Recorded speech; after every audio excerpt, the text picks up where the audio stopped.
Баршаңызға сәлем қыздар. Бүгін сіздерге морковь по-корейски салатын жасауды көрсетемін. Өте оңай әрі базардағыдай болып, дәмді болып шығады. Қажетті ингредиенттер видеода көрсетіліп тұр.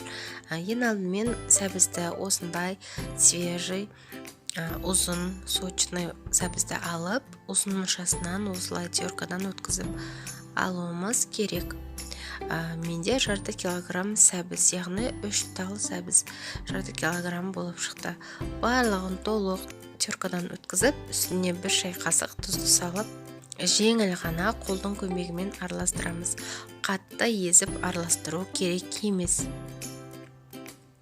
Жеңіл араластырғанның өзінде осындай сәбізіміз суы шығып әдемі болып шығады. Жарты сағатқа бетін жауып қойып қоямыз. Жарты сағаттан соң алып, астындағы су жиналады. Осы сәбіздің суы шығады. Осы суды біз төгіп тастаймыз.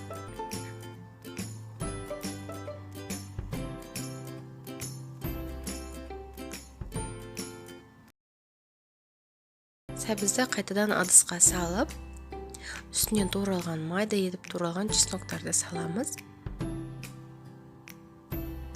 Жарты шай қасық қара бұрыш және жарты шай қасық кориандр салып, қолдың көмегімен араластырамыз.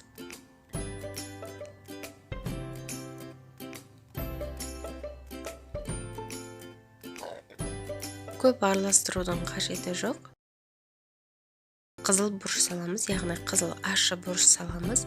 Одан кейін 30 мл сұйық майды, яғни пісте майын қыздырып, оған бір бас пиязымызды турап, осылай қызартып қуырып аламыз. Бірақ пиязды салатқа қоспаймыз, алып тастаймыз. Осы пиязды қуырған майды қызыл ащы бұрыштың үстіне құйыңыздар майды, сол кезде салаттарыңыз өте дәмді болып шығады. Сонан соң жақсылап араластырып аламыз. Үлкен ас қасықтың 4-тен 1 бөлігіне ғана сірке суын құйып араластырамыз, өйткені бізде жарты килограмм сәбіз ғана. Достар, мен паприка салдым. Паприка салған видео түспей қалыпты. Міндетті түрде салыңыздар. Осымен салатымыз дайын.